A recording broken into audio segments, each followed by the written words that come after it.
Assalamualaikum warahmatullahi wabarakatuh. Perkenalkan, nama saya Lilis Eslasipu, NPM 014. Di sini saya akan menjelaskan beberapa teori.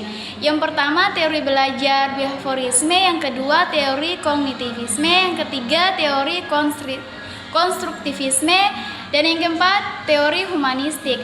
Teori belajar behaviorisme adalah teori belajar yang menekankan pada tingkah laku manusia sebagai akibat dari interaksi antara stimulus dan respon. Tokoh-tokoh yang terdapat dalam teori belajar behaviorisme, yang pertama Edward Lee Trondijk. Belajar dalam Trondijk adalah peristiwa terbentuknya asosiasi-asosiasi antara stimulus dan respon. Stimulus itu sendiri merupakan suatu perubahan dari lingkungan eksternal yang menjadikan suatu tanda untuk mengaktifkan organisasi untuk berbuat. Sembarang tingkah laku yang tiba-tiba muncul karena adanya suatu rangsangan. Selanjutnya, Bruce Friedrich Skinner.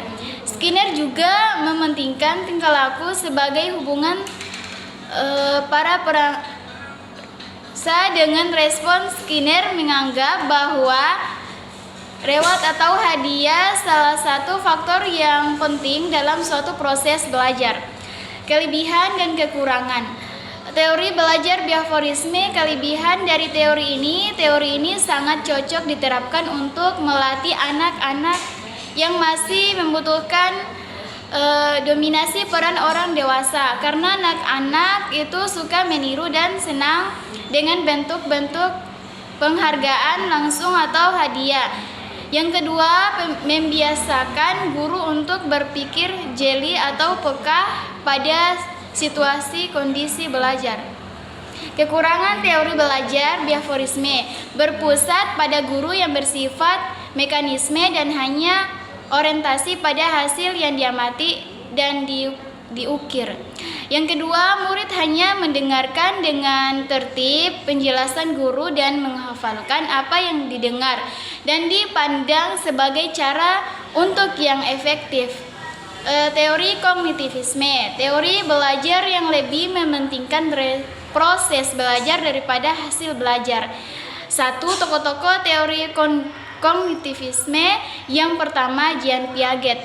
Pandangan Jean Piaget adalah bahwa perkembangan kognitif merupakan proses yang berkembang secara genetis.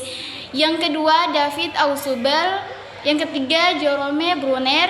Kritik untuk teori kognitivisme antara lain, teori ini tidak mampu digunakan ranah pendidikan yang hanya mampu dalam pembelajaran sederhana. Kelemahan dan kelebihannya. Kelemahan, yaitu teori ini tidak menyeluruh untuk semua tingkat pendidikan, sulit dipraktikkan khususnya di tingkat lanjut. Beberapa prinsip seperti inteligensi sulit dipahami dan pemahamannya masih belum tuntas. Kelebihan yaitu menjadikan siswa lebih kreatif dan mandiri, membantu siswa memahami bahan belajar secara mudah. Teori konstruktivisme. Konstruktivisme adalah teori yang menyatakan bahwa pembelajaran merupakan proses aktif di mana individu membangun pengetahuan baru berdasarkan pengetahuan yang telah dimilikinya. Tokoh-tokoh dalam teori konstruktivisme. 1. Jean Piaget berpendapat bahwa anak-anak secara aktif membangun pemahaman mereka tentang dunia melalui proses asimilasi dan akomodasi. Yang kedua, Lev Vygotsky. Yang ketiga, Jerome Bruner. Prinsip-prinsip konstruktivisme. 1. Pembelajaran sebagai proses aktif. 2. Pembelajaran bukanlah proses pasif dan di mana siswa menerima informasi dari guru, melainkan proses aktif di mana siswa membangun pemahaman mereka sendiri. 2. Pengetahuan sebagai konstruktivisme sosial. 3. Peran guru sebagai fasilitator. 4. Pentingnya konteks dalam pembelajaran. 5. Pengalaman sebagai dasar pembelajaran. Kelebihan dan kelemahan konstruktivisme. Kelebihan: mendorong pembelajaran yang mendalam karena siswa aktif dalam membangun pemahaman mereka.